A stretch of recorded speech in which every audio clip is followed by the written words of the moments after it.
ফুলকপিতে তৈরি করে দেখাবো আজ নিরামিষ ফুলকপির রোস্ট। খেতে এত বেশি দুর্দান্ত স্বাদ, একবার বানালে বারবার খেতে চাইবেন।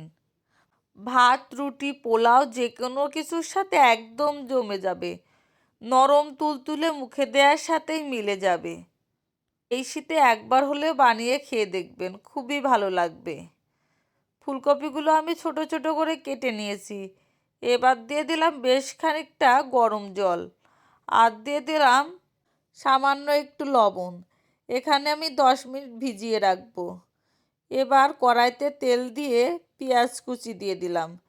এটা আমি খুব ভালো করে লাল লাল করে ভেজে নেব।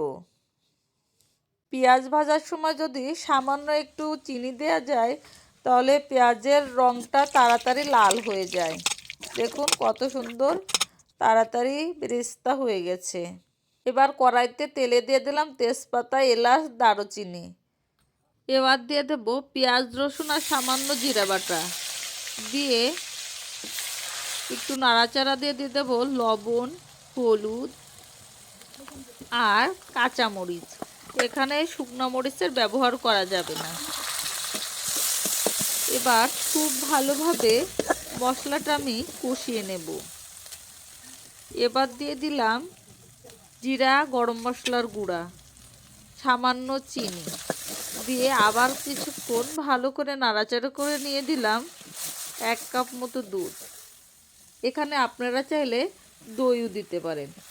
এবার ফুলকপি দিয়ে মশলার সাথে খুব ভালোভাবে মিশিয়ে নেব।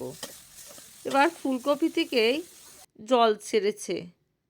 ফুলকপির এই জলেই এটা অর্ধেক সিদ্ধ হয়ে যাবে।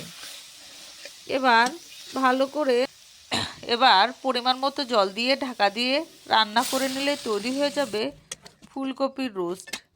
এই শীতে একবার হলে বানিয়ে খেয়ে দেখবেন, এত সুন্দর হয় খেতে।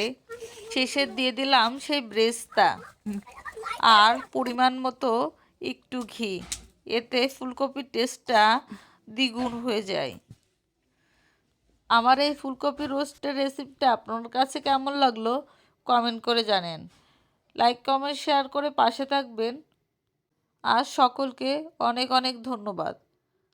আর এই ফুলকপির রোস্টটা একবার হলেও বানিয়ে পরিবারের সাথে খেয়ে জানাবেন কেমন হয়েছে।